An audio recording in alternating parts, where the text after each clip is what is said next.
રાજકોટ મહાનગરપાલિકાના ડેપ્યુટી એન્જિનિયરોના રાજીનામા મામલે કોંગ્રેસ પ્રવક્તા ડોક્ટર નીરજ બારોટનું નિવેદન સામે આવ્યું છે। અધિકારી જે રાજીનામા આપે તેની સામે વિજિલન્સની તપાસ થવી જોઈએ।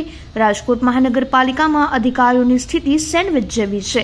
કોન્ટ્રાક્ટરોના કોન્ટ્રાક્ટ સાથે જે નક્કી થયા બાદ વિક્ષેપો પડી રહ્યા છે, જેમાં ભ્રષ્ટાચાર સામે આવે છે।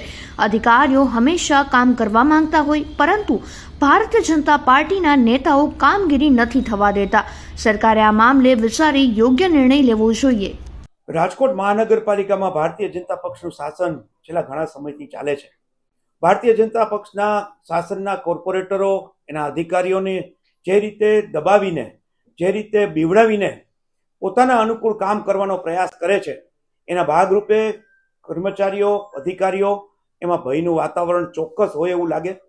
ભૂતકાળમાં કોન્ટ્રાક્ટરો, અધિકારીઓ અને ચૂંટાયેલી પાંખના એ લોકોએ સંયુક્ત રીતે જે ભ્રષ્ટાચારો કર્યા છે, એ ભ્રષ્ટાચાર બહાર આવવાની સંભાવના અધિકારીઓને પણ દેખાતી હશે।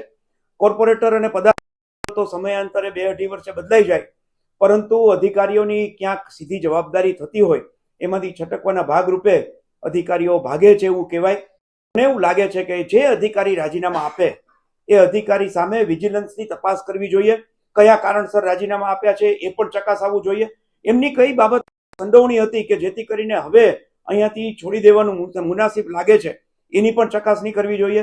કોઈ એક વ્યક્તિ સરકારી કર્મચારી બનવા માટે અથાગ પ્રયત્ન કરે ત્યારે કોઈ નોકરી છે, જ્યારે કોઈ કર્મચારી રાજીનામું આપતો હોય તો એના અંગત કારણ હોઈ શકે, પારિવારિક, તો એને મુબારક છે, પરંતુ જો એને કરેલા ભ્રષ્ટાચારને છાવરવાના ભાગરૂપે એના રાજીનામા તો વિજિલન્સની રાજ્ય સરકારે તપાસ કરવી જોઈએ।